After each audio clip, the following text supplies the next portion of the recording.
स्वदेश न्यूज के खास प्रोग्राम स्वदेश सक्सेस में आपका स्वागत है। मैं हूं अरविंद चौहान। आज हमारे साथ हैं 2013 बैच के आईएएस ऑफिसर स्वदेश मिश्रा जी। सर, आपका बहुत बहुत स्वागत है स्वदेश न्यूज में। जी बहुत बहुत धन्यवाद। स्वदेश मीडिया की पूरी टीम को मेरे और जिला मंडला के सभी नागरिकों की ओर से बहुत बहुत शुभकामनाएं। सर, नवाचार के लिए आप जाने जाते हैं। जैसे मैं यहाँ पिछले 2 दिन से हूँ और देख रहा हूँ कि नवाचार यहाँ सर बहुत हुए हैं। और चूंकि आप जहाँ से आते हैं एक पवित्र नगरी है, तो ये नवाचार के माध्यम से, चूंकि अब देखा जाए आपके साथ ये दूसरी पोस्टिंग है मंडला। पहली पोस्टिंग भी झाबुआ थी, वहां भी जो आदिवासियों का वो भी बेल्ट है और ये भी बेल्ट है। तो सर, मंडला को आप कैसे देखते हैं? यहाँ अभी मैंने सुना यहाँ पर जो मेरे पास लिस्ट आपके काम की आई है, तो वो तो बिल्कुल गौरवान्वित करने वाली है आपके लिए। हालांकि ये थोड़ी तारीफ हो जाएगी और कहीं ना कहीं ये अच्छा भी नहीं लगता, लेकिन हाँ, कहीं देखेंगे आरोग्यम शिविर जो आपने लगाया है, इसका मूल तत्व क्या है और कैसे है? ये क्या है? आरोग्यम शिविर का शुभारंभ आपने किया है और इससे पहले या नहीं था, इससे बाद में किया, तो इसका मूल उद्देश्य क्या था? सबसे पहले मैं तो आपकी जो टीम है उसका बहुत बहुत धन्यवाद करता हूं कि आपने प्रशासन के जो ये प्रयास हैं इनको पहचाना और आज इनको आप अपने चैनल के माध्यम से एक मंच प्रदान कर रहे हैं। सबसे पहले अगर मैं मंडला नगरी की बात करूं तो मंडला जिला मेरे लिए एक बहुत ही महत्वपूर्ण जिला है। आपको शायद विदित नहीं होगा, जब मैंने मध्य प्रदेश कैडर मुझे अलॉट हुआ था तो मेरा प्रोबेशन यही बगल के ज़िले में बालाघाट था।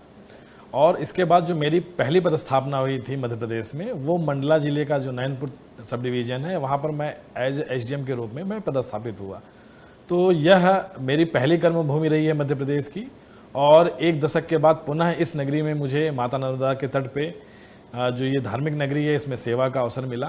तो चूँकि मैं मूलतः एक ग्रामीण पृष्ठभूमि से आता हूँ और मैं उत्तर प्रदेश का रहने वाला हूँ, प्रयागराज मेरी जन्मस्थली रही है, तो हमने वहाँ पर ये देखा है कि किस प्रकार ज़मीन से जुड़े जो मुद्दे रहते हैं वो जनता के लिए बहुत ही आवश्यक रहते हैं।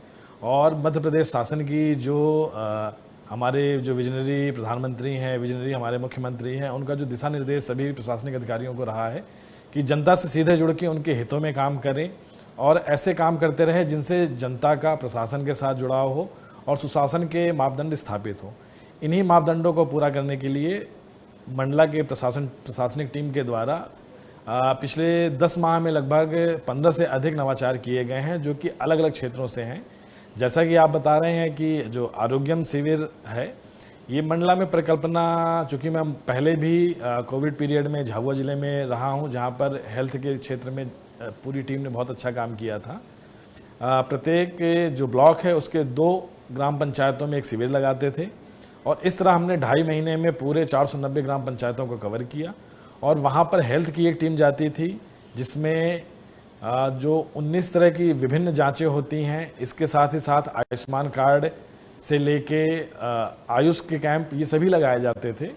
तो हमारा प्रयास रहता था कि ग्राम पंचायत में जितने भी बुजुर्ग हैं, महिलाएं हैं, गर्भवती माताएं हैं और बच्चे हैं विशेषकर, क्योंकि ये आगे भविष्य रहते हैं, अगर ये स्वस्थ रहेंगे तो उनकी शारीरिक के साथ साथ मानसिक शिक्षा में भी काफ़ी प्रयास फ़ायदे मिलेंगे। और अंततः आप ये देखेंगे कि यही जो स्टेप है वो आगे बढ़ के ज़िले के हेल्थ इंडेक्स को इम्प्रूव करते हैं। तो इसी तारतम्य प्रशासन के द्वारा प्रत्येक ग्राम पंचायतों में ये शिविर लगाए गए और ये मान के चलिए इस पूरे जो 2.5 माह का ये अभियान था, इसमें 90,000 से अधिक हमने हितग्राहियों की जांच की और सभी के हेल्थ कार्ड हमने बनाए। साथ ही जो छूटे हुए हमारे नागरिक थे, लगभग 3,000 ऐसे थे जिनके हमने आयुष्मान कार्ड भी बनाए। और बीपी, सिकल सेल एनीमिया, इस तरह की जो महत्वपूर्ण जांचें हैं उनको हमने ऑन द स्पॉट करवाई। हमें अपने हेल्थ इंडेक्स को सुधारने में मिला। सर, दूसरे आपने अभी मैंने और पता किया है कि आपकी एक योजना थी, आपने अभियान शुरू किया था आ से अक्षर। ये बड़ा छोटा शब्द है लेकिन इसमें पूरी, कह सकते हैं, पूरी योग्यता समाई हुई है। तो ये क्या है आ से अक्षर? आज से अक्षर, जैसा कि आप नाम से ही जान रहे हैं कि ये प्रौढ़ शिक्षा को लेके एक हमने अभियान चलाया है। भारत सरकार के द्वारा प्रौढ़ साक्षरता अभियान विभिन्न वर्षों में चलाए गए हैं और ट्राइबल क्षेत्रों में आप जानते हैं कि हमारे जो कई बुजुर्ग माताएं और काका लोग हैं जो कि अपने प्राथमिक स्टेज में, अपने जीवन के प्रारंभिक चरणों में रोजगार को देखते हुए शिक्षा की मूलभूत सुविधाओं से वंचित रह गए। तो आज जब इनके बच्चे स्कूल में पढ़ रहे हैं तो वो अपने सेकेंड जनरेशन के साथ एक शैक्षणिक जुड़ाव महसूस कर सके, इसलिए उनको शिक्षित करने का एक प्रयास प्रशासन के द्वारा किया गया। इसमें विभिन्न विभागों की टीम लगी और हमने प्रत्येक ग्राम पंचायतों में एक तो सर्वे के द्वारा आइडेंटिफाई किए कि कितने लोगों को हम शिक्षा प्रदान कर सकते हैं, प्रौढ़ शिक्षा। और इसमें हमने पहले चरण में प्रयास ये किया कि लोग स्वैच्छिक रूप से जुड़े, उन पे ये थोपा हुआ ना रहे, क्योंकि फिर वो प्रौढ़ शिक्षा लेने में हिचकिचाते हैं। कुछ सामाजिक रूढ़ियाँ भी रहती हैं कि देखिए इस उम्र में आप स्कूल जा रहे हैं। कई काकियों से हमने बात की, ये घर काकाओं पे से होता बात है, की। प्रौढ़ शिक्षा घर पे करते हैं? नहीं, प्रौढ़ शिक्षा के लिए हमने उन्हीं की ग्राम पंचायत में या उन्हीं के मजरे टोले में जो भी हमारी शासकीय बिल्डिंग है, वहाँ पर एक हमने अक्षर कोना डेवलप किया। अक्षर कोना का कॉन्सेप्ट ये था कि एक कॉर्नर रहेगा जहाँ पे जो हमारे वॉलंटियर हैं, जिनको हमने अक्षर साथी का नाम दिया, ये स्वप्रेरणा के आधार पे हमने तैयार किए। और इनका काम था कि सप्ताह के 5 दिनों में, 4 दिनों में, जैसे भी वो अपनी अवेलेबिलिटी रहे, 1 से 2 घंटे जाके इनको पढ़ाना है। और ये टाइमिंग भी हमने ग्राम के हिसाब से, उनके जो पढ़ने वाले काका काकी हैं उनके हिसाब से फ्लेक्सिबल रखी कि अगर वो दिन में 1 घंटा पढ़ना चाहते हैं तो दिन में, या दोपहर में पढ़ना चाहते हैं तो दोपहर में। लेकिन प्रायः 4 से 6 के बीच में इनकी क्लासेस लगी हैं हमारी, और इसका काफ़ी अच्छा रिजल्ट आया है। इस अक्षर ज्ञान के साथ साथ हमने इसमें प्रयास किया है कि वित्तीय साक्षरता, और आजकल जैसा कि आप देखते हैं कि साइबर क्राइम वगैरह होते हैं, तो इनकी भी क्लासेस उनको अवेयर किया। क्योंकि माननीय मुख्यमंत्री जी के नेतृत्व में हमने लगभग जनधन खातों से लेके सभी के खाते ई-KYC भी कराए हैं, खाते भी सभी के खोले हैं। जो भी भुगतान मजदूरी से लेके किसी भी हितग्राही मूलक स्कीम का है, उनको ऑनलाइन बैंकिंग के आधार पर हमने पेमेंट किया है। तो कहीं ना कहीं एक साइबर सिक्योरिटी और जो ऑनलाइन आजकल फ्रॉड होते हैं, तो उससे भी बचने की इनको जानकारी प्रोवाइड की। तो विधिक साक्षरता, साइबर सिक्योरिटी की साक्षरता, और साथ ही साथ जो उनकी पढ़ाई लिखाई की साक्षरता है, इन सभी पे हमने ध्यान दिया।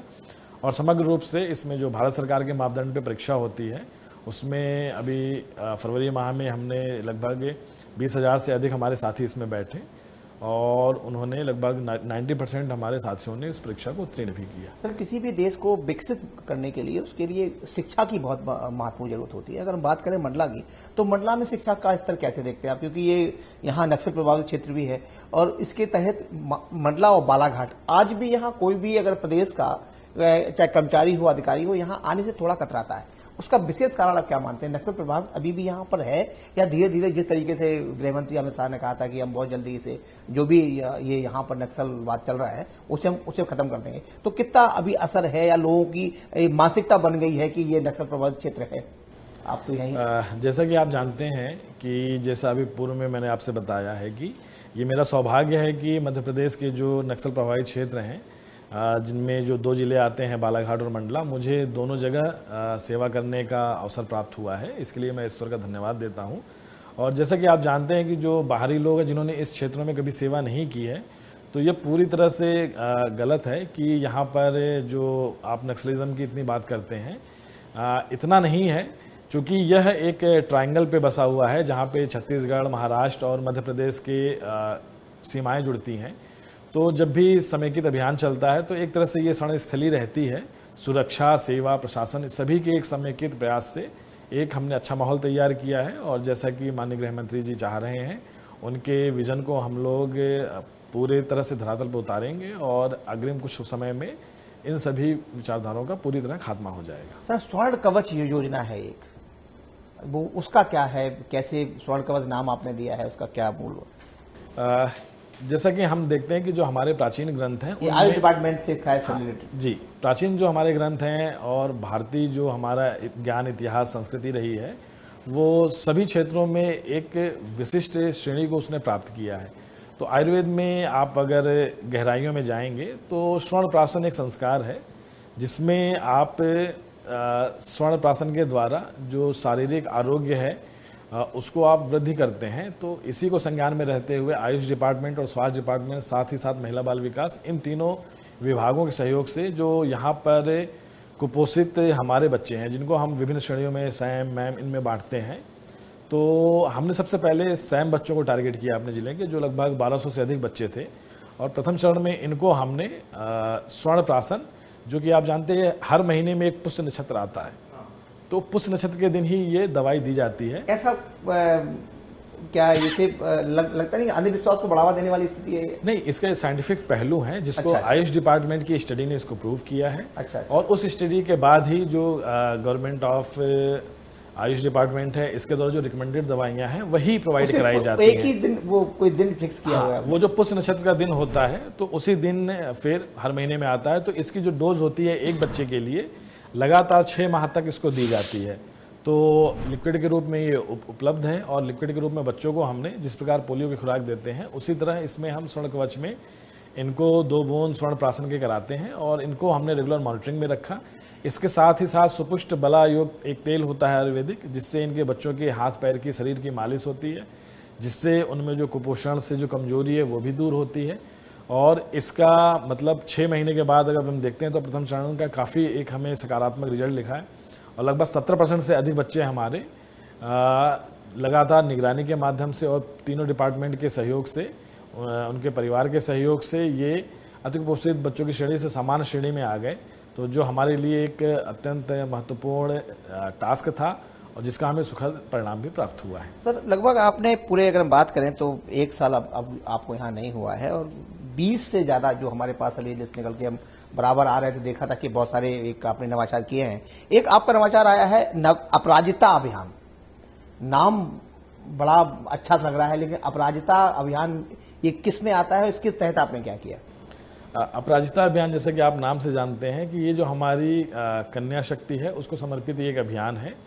हमने देखा है कि विभिन्न स्कूलों में सेल्फ डिफेंस की एक अलग अलग सिखाई जाती हैं, कक्षाएं होती हैं जिसमें जूडो कराटे के साथ साथ ताइक्वांडो इन सब की शिक्षा दी जाती है। तो प्रशासन ने सभी स्कूल के साथ मिलके और खेलकूद विभाग से भी संपर्क करके एक समेकित योजना बनाई, जिसमें हमने सभी स्कूलों में, चाहे वो शासकीय स्कूल हो या प्राइवेट स्कूल, एक हमने स्पेशलिस्ट टीचरों की टीम तैयार की और इनकी एक रोस्टर वाइज ड्यूटी प्रोवाइड कराई है, जिसमें ये सभी स्कूलों में जाते हैं और बच्चों को सेल्फ डिफेंस की टेक्निक के साथ साथ जूडो कराटे और ताइक्वांडो की भी ट्रेनिंग देते हैं। इसमें माननीय कमिश्नर साहब का भी आगमन हुआ था, उनको भी हम यहाँ के केंद्रीय विद्यालय में ले गए थे। पिछड़ा नहीं है, यहाँ से बच्चियां निकल रही हैं, नेशनल इंटरनेशनल खेलने जा रही हैं, तो निश्चित तौर पे अब नाम रह गया कि पिछड़ा है, लेकिन अब बराबर बढ़ते चले जा रहे हैं, ऐसा कह सकते हैं?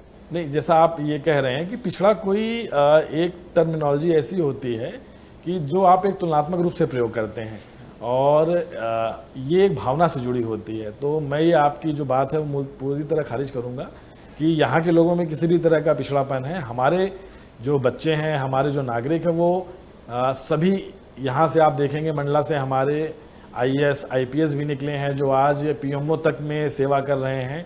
वरिष्ठ हमारे अधिकारी हैं और खेल के क्षेत्रों के साथ साथ बैंकिंग के सेक्टर्स, विभिन्न सेक्टर्स में यहाँ के बच्चे निकले हैं। तो ये कहीं नहीं कह सकते हैं। यहाँ पर जो छोटी लाइन का जो हमारा जंक्शन था, नैनपुर रेलवे जंक्शन रहा है, जो वर्तमान में साउथ को जोड़ने का एक महत्वपूर्ण कॉरिडोर है। तो कान्हा यहाँ पे एक इंटरनेशनल अभ्यारण्य है, बहुत बड़ा, जो कि टूरिज्म का एक विशेष है। और अगर आप ये कह सकते हैं कि अगर टाइगर टूरिज्म के क्षेत्र में देखा जाए, नेचुरल टूरिज्म में देखा जाए, तो ये भारत के सबसे महत्वपूर्ण नेशनल पार्क्स में आता है। तो किसी भी तरह से यहाँ पे पिछड़ापन नहीं है। सर एक पूरे प्रदेश में बात करें तो नेत्र शिविर का यहाँ एक योजना चल रही है, उसे मंडला में ही है, तो उसे हम जरूर जानना चाहेंगे कि वो नेत्र जो अभियान है या मिशन नेत्र ज्योति का कोई ऐसा है तो वो मंडला में है, और उसमें कितने हितग्राहियों ने उसमें लाभ लिया है, और बेसिक वो यहाँ मंडला के लिए क्यों चुना गया है, या आपने लिया है या दिया गया है, या ऐसा क्या कारण था कि नेत्र जो ये अभियान यहाँ चल रहा है मंडला में? जैसे कि आप जानते हैं कि कोई भी जब हम पायलट प्रोजेक्ट लेते हैं तो उसके लिए वहाँ की जो स्थानीय टीम है उसकी उस टास्क को लेने की जो कैपेसिटी होती है, सोच होती है, अगर सकारात्मक रहती है तो ही प्रशासन के द्वारा वो टास्क लिया जाता है। नेत्र ज्योति अभियान के बारे में बताएं कि भारत सरकार के द्वारा रिफ्रैक्टिव एरर को दूर करने के लिए पूरे देश में 2 पायलट प्रोजेक्ट चलाए जा रहे हैं, जिसमें सबसे पहला उत्तर प्रदेश में माननीय प्रधानमंत्री जी की जो कॉन्स्टिट्यूएंसी है वाराणसी, वहाँ पर लिया गया है इसको, और मध्य प्रदेश में शासन से बात करके हमने इसको एक चैलेंज के रूप में लिया है। चूँकि झाबुआ में हमने कोविड और स्वास्थ्य के क्षेत्र में काम किया था, तो हमारी टीम में यहाँ पे कॉन्फिडेंस चर्चा करने के बाद ये आया कि नहीं, इस टास्क को हम ले सकते हैं, और इस अभियान को हमने नेत्र ज्योति अभियान के रूप में प्रारंभ किया। और ये हमने 4 जनवरी को प्रारंभ किया था और इसको हमने मार्च में ये समाप्त किया। बेसिक पूरा क्या है ये? इस अभियान के तहत जैसा कि हमने बताया कि 2 हमने ग्रुपों में इसमें टारगेट लिए। पहला जो 5 से हमारे 15 साल के जो स्कूली बच्चे हैं, जो जनरली जिन्हें चश्मा लग जाता है, जिन्हें बचपन चश्मा में। लग जाता है, उस टारगेटेड ग्रुप को लिया। इसमें लगभग 2682 स्कूल हैं, जिसमें शासकीय, प्राइवेट सभी तरह के स्कूल हैं। इन स्कूलों में लगभग 1,92,000 से अधिक बच्चों का हमने इसमें टेस्ट किया और इसके 2 साथ लाख के करीब मान लो। हाँ 2 लाख मान लीजिए बच्चों का। और प्रौढ़ में इसमें 45 प्लस की एज के तो तकरीबन 2.25 लाख प्रौढ़ का भी हमने इसमें जांच किया। इसके लिए लगभग हमने 48 मास्टर ट्रेनर नियुक्त किए, जिन्होंने हमारे स्कूल के इन सभी स्कूलों में एक मास्टर ट्रेनर्स को नियुक्त किया, जिनके द्वारा सबसे पहले बच्चों का, स्कूलों में बच्चों का और ग्राम पंचायतों में शिविर लगाकर अभियान के रूप में उनको ढूंढा गया कि किन किन में रिफ्रैक्टिव एरर हो सकता है। और रिफ्रैक्टिव एरर के बाद लगभग ऐसे 35,000 से अधिक निकल के आए जिनमें चश्मे की आवश्यकता है। और इसमें कुछ सर्जरीज भी होंगी, तो जिसमें मध्य प्रदेश हेल्थ डिपार्टमेंट के द्वारा हमें सहयोग भी मिले और इनको आगामी समय में चश्मा भी वितरित किया जाएगा। साथ ही जो इनमें सर्जरी के लिए होंगे उनकी सर्जरी कराई, निःशुल्क सर्जरी कराई जाएगी। तो इस टास्क को हमने लिया है और अभी ये टास्क अपने समापन फेज में है। लगभग कितने इसमें जो हितग्राही थे उन्हें वो लाभान्वित हुए हैं? 2 लाख तो 2 लाख, लगभग 2.25 लाख के आसपास हमारे 45 प्लस के थे और 1,92,000 के आसपास हमारे बच्चे थे। तो टोटल लगभग 4.25 लाख के आसपास हमने इसमें परीक्षण किए और इनमें इनकी नियमित रूप से जांच की। एक बड़ा अच्छा सवाल आपसे है, क्योंकि धार्मिक भी है वो। यहाँ पर अगर हम बात करें तो पहले आरती नहीं हुआ करती थी, कभी कोई तीज त्योहार हुआ तब होती थी, लेकिन अभी देखा है शाम को 7 बजे वहाँ एक जमावड़ा लग जाता है और मां नर्मदे की आरती यहाँ शुरू होती है। तो जब हमने वहाँ पूछा तो लोगों ने कहा कि नए कलेक्टर साहब आए हैं, उनने ये नवाचार किया है और शाम को वहाँ ऐसा लगता है जैसे कोई एक भव्य धार्मिक आयोजन वहाँ पर बड़ा हो रहा हो। बहुत सारे लोग होते हैं, ढोल नगाड़े बजते हैं और आप भी वहाँ जाते हैं। तो ये मन में विचार कैसे आया है कि साहब यहाँ नर्मदा माँ की आरती होनी है? बेसिकली आप प्रयागराज के रहने वाले हैं, तो ये मन में विचार कैसे आया और ये कंटिन्यू करवा दिया? जैसे कि आपने अभी बताया है कि मैं मूलतः प्रयागराज से हूँ और मेरी जो ससुराल है वो हरिद्वार है। तो मूलतः माँ गंगा के तटों पर स्थित है और बचपन से ही हमने गंगा को माँ के रूप में पूजा है और नियमित रूप से इन तटों में आरती होती आई है। तो जब मेरी यहाँ पदस्थापना हुई तो हमने देखा है कि मंडला नगरी भी एक धार्मिक नगरी है और माँ नर्मदा का आशीर्वाद इसे प्रदेश में सबसे अधिक मिला हुआ है। सबसे अधिक क्षेत्रफल का प्रवाह यहाँ पे माँ नर्मदा अपने आंचल में इस जिले को समेटती है। तो सबसे पहले विचार यही आया कि यहाँ के नागरिक होने के नाते माता के प्रति जो हमारा कर्तव्य है उसको भी हमें पूरा करना चाहिए। और इसमें हमने फिर यहाँ के जनप्रतिनिधियों से चर्चा की, यहाँ के विभिन्न जो सामाजिक संगठन है उनसे चर्चा की, यहाँ के लोगों से चर्चा की और फिर इसके बाद प्रशासन इस धारणा में आया कि हमें एक नियमित रूप से आरती प्रारंभ करनी चाहिए। तो यहाँ पर पूर्व में एक घाट था जिसका रपटा घाट बोलते थे। तो सबसे पहले इस घाट का नामकरण किया गया, महिष्मती घाट के रूप में किया गया माँ नर्मदा के लिए।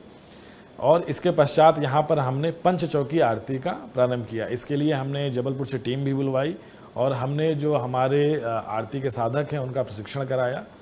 और सबसे महत्वपूर्ण जो एक चैलेंज रहता है कि जब कोई भी नवाचार किया जाता है तो जो वरिष्ठ अधिकारी जो ये प्रारंभ करता है उसके जाने के बाद प्रायः ये लुप्त हो जाता है। तो हमने इसको सबसे पहले यहाँ के लोगों से जोड़ना प्रारंभ किया और हमने जो सभी सामाजिक संगठन हैं, सभी जो वर्ग विशेष हैं, उन सभी की बैठक बुलाई और हमने प्रत्येक दिन को एक एक समाज के समूह के लोगों को प्रोवाइड कराया और उस दिन की जिम्मेदारी उनकी दी है। और एक ट्रस्ट के रूप में हमने, जिसमें कि जो कलेक्टर हैं, स्थानीय सांसद हैं, विधायक हैं, सभी और वरिष्ठ जो जनप्रतिनिधि हैं उनको संरक्षक के रूप में रखा। साथ ही इस ट्रस्ट में जो दान करने वाले यहाँ के धर्म प्रेमी हैं उनको यहाँ के आजीवन ट्रस्टीज के रूप में रखा। शाम को बुजुर्ग लोग हैं, रिटायर्ड लोग हैं, उन्हें पता है कि वहाँ ये होना है, तो अब भीड़ वहाँ बहुत सारी बढ़नी शुरू हो गई है। तो लग रहा है कि शायद इन्हीं का आशीर्वाद है कि अभी आपको बिल्कुल पुत्र रत्न प्राप्त भी हुआ है, वो भी डबल। तो ये सिर्फ स्वदेश न्यूज की आपको बधाइयां हैं। और सबसे अच्छी बात यह है कि जैसे हम बात करें यहाँ पे कि बड़े शहरों में कैंप लगाए जाते हैं, तो क्या यहाँ आपने इसका भी कोई नवाचार किया है कि बच्चों के लिए कोई कैंप लगाया जाए जिससे कि यहाँ पे बच्चे आ सके उस कैंप में? जी हाँ, उस जो क्षेत्र मतलब प्रशासन का ये प्रयास रहता है कि जब कोई भी शहर है तो शहर के पास जो शहरी लाइफ स्टाइल है उसके लिए शाम को कोई ऐसी जगह हो जहाँ पे शहर के लोग या किसी के कोई गेस्ट आते हैं तो उनको वहाँ ले जाकर एक पारिवारिक समय बिता सके, क्योंकि आज इंटरनेट की दुनिया है और हमारे जो युवा पीढ़ी है और जो बच्चे हैं विशेषकर वो इंटरनेट पे अपना समय गुजारते हैं, जो धीरे धीरे सामाजिक तानों बानों को कमज़ोर कर रहा है। तो इसके प्रयास में प्रशासन के द्वारा चूँकि बच्चों की हमारे छुट्टियां भी प्रारंभ होने वाली हैं तो समर किड्स कैंप का प्रारंभ किया गया है। तो माहिस्मती घाट के पास ही माहिस्मती समर किड्स कैंप का प्रारंभ किया गया है। अभी प्रारंभ में इसमें हमने एक छोटी सी राशि 101 रुपये सशुल्क के साथ लगभग 15 दिन के लिए इसको प्रारंभ किया है। सोमेश जी, बड़ा एक सवाल है आपसे, क्योंकि हर युवा का सपना होता है आईएएस आईपीएस बनना। सवाल यह है कि एक रोमांचित करने वाला सवाल है, वही उम्र पढ़ने की होती है और वही उम्र प्रेम की होती है। कई युवाओं से बात हुई हमारी, बोले सर पढ़ने में मन नहीं लगता है। तो एक, चूंकि आप इस पद पर बैठे हैं, तो क्या आपको क्या लगता है, युवाओं को क्या संदेश आप देंगे कि भैया उम्र है, चाहे इसे प्रेम कर लो चाहे इसमें पढ़ाई कैरियर बना लो, क्या लगता है आपको क्या जरूरी है? इसके लिए तो बस मैं एक अपने महान कवियों की पंक्ति कहना चाहूँगा कि पैदा कर जिस देश जात ने तुमको पाला पोसा, किए हुए है निज हित का वह तुम पे बहुत भरोसा, उससे होना और प्रथम है सत्कर्तव्य तुम्हारा, फिर दे सकते हो वसुधा को से स्वजीवन सारा। तो मूलतः यही है कि जिंदगी में प्रेम से लेके, प्रेम आपको ऐसी नहीं है कि केवल युवावस्था की एक परिभाषा है।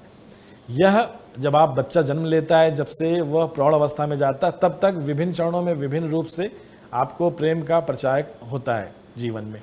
तो उसको आप कीजिए। उसके साथ साथ ही यही एक समय रहता है जब आप अपना जीवन अपने माता पिता, अपने परिवार का, अपने समाज का और सबसे महत्वपूर्ण है अपने देश का, स्वराष्ट्र का, स्वराष्ट्र के लिए एक अच्छे नागरिक बन के, एक अच्छे पद पे जाके, एक अच्छी स्किल सीख के आप अपनी न केवल अपनी लाइफ को बल्कि अपने समाज के, अपने देश की लाइफ को बढ़ा सकते हैं। आईएएस ऑफिसर सोमेश मिश्रा का मूल मंत्र क्या है युवाओं के लिए, कि वो क्या करें जिससे कि जल्दी सफल हो जाए? बहुत सारे प्रयास हैं, 10 लाख बच्चे जाते हैं, पढ़ते हैं, एक मूल मंत्र क्या है आप देंगे उन्हें? बच्चों को क्या करना चाहिए कि सफलता, क्या कभी कभी या यूपीएससी में सिलेक्शन नहीं होता तो वो डिप्रेशन में चले जाते हैं और फिर कुछ करते ही नहीं है, उनका बहुत सारे बच्चे घर बैठ जाते हैं।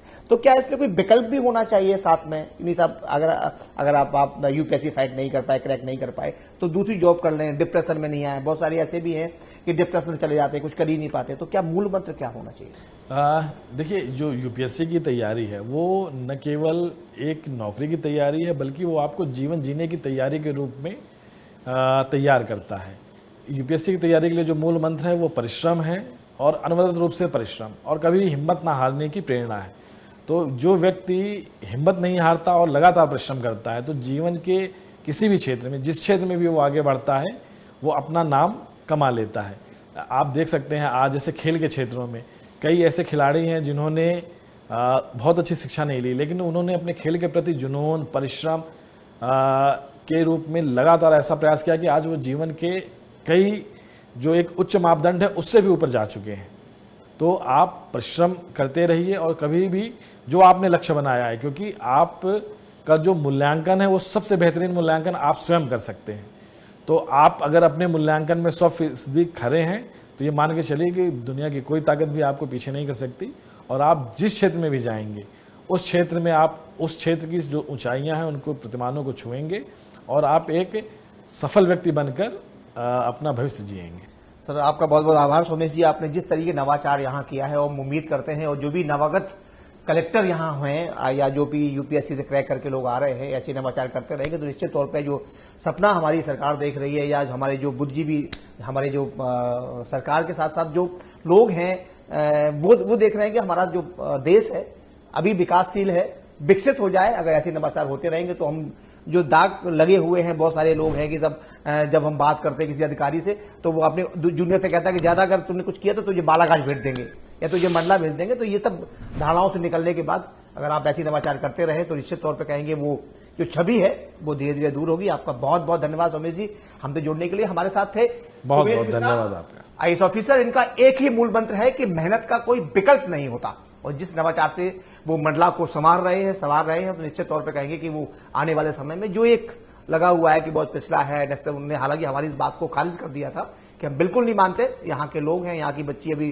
क्रिकेट में सेलेक्ट हुई है, इंडियन क्रिकेट में, और अभी कुछ दिन बाद खेलने जाएगी। बहुत सारे यहाँ से लोग हैं और बालाघाट से कई IAS IPS निकले हैं। तो अब वो चीज नहीं रही जो पहले थी, और चूंकि वो इसका सीधा कारण यही है कि प्रशासनिक अगर इच्छा मौजूद है तो हमें आगे बढ़ने से कोई रोक नहीं सकता। नमस्कार, आज हमारे साथ थे सोमेश मिश्रा।